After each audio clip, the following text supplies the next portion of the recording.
When I gave you last week's heads up on the Delta Wing IndyCar the owners had created, I had no idea the BS into which I had stepped.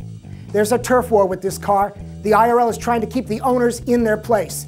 So they tried to blunt Delta's launch by previewing these Dallara and Swift concepts before. Well, here is the Delta Wing.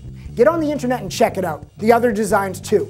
But you gotta love the IRL, thinking it's a good plan to start a pissing contest with the owners, who, while no virgins, apparently sinned by simply showing they care, putting up their own dollars to help save IndyCar. In return, the IRL lays out a Valentine's Day thinking of you bouquet of F you. This is all nothing new. Indy's power play contempt for the owners goes back to the 70s. Now Indy is effing with the few remaining owners, driving this roadkill called US Open Wheel Racing deeper into the tarmac. Well, I've had it with this replay, and for me, Indy can go away and die. Better yet, let's get him in my car. We'll stop by Mom's house for the shovel, head out to DD's New Jersey, fucking pop him and bury him ourselves. IndyCar, you Fredo of racing, you are dead to me. So unless Danica drives the 500 in the nude, you'll never hear me talk about them again.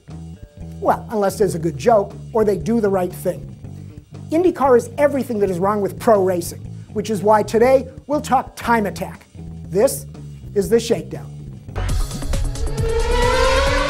This episode of Fastlane Daily is brought to you by Auto Wall Art. Turn your favorite automotive photo into a work of canvas art. Go to AutoWallArt.com. Time attack, the tuner's version of qualifying. But instead of qualifying for a race, TA is the race.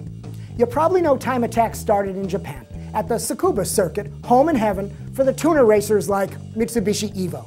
Wait, I thought time attack was invented when the Japanese Navy raced across the Pacific to have their Mitsubishi Zeros, the Evos of the 1940s, race across Hawaii to be on time for the superlaps around Pearl Harbor. Am I confusing my facts?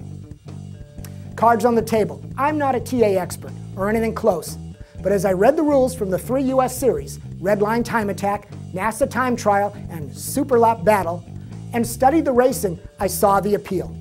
TA is an authentic speed experience, lapping real racetracks using real driving skills. But it's more than just driving.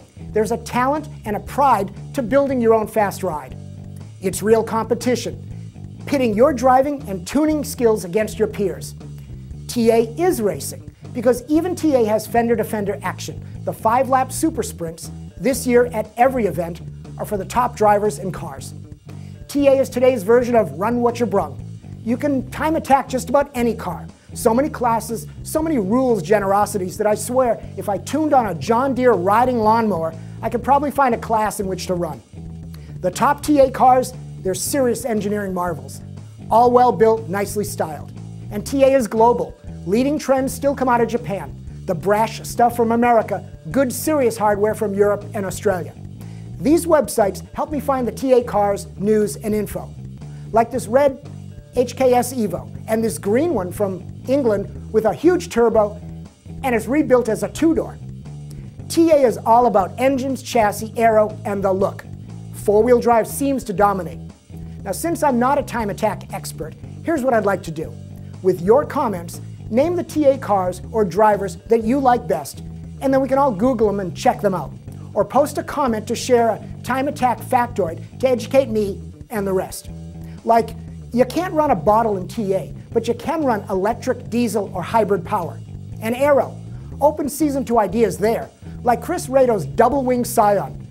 Screw the TA approval, this thing needs an FAA flight plan just to hit the track. You know, I just watched the latest Smoking Tire episode, and that may have been a lapping day versus a true TA event, but close enough, because it prompts me to leave you with these thoughts. I may not like, or may be too old to get, the carboy cool guy talk of TA. I may not understand half the riff of all the car parts shoved into these machines, but I see how time attack is good stuff. It bonds real cars to racing to car enthusiasts. Time attack requires learned skills, commitment, and focus, and you have to respect the racers that do it right. And those that don't, well, you can find posers in the big-time pro leagues too. Just wait for Indy to start up and I'll show you. Or I won't, because they're dead to me. See you later.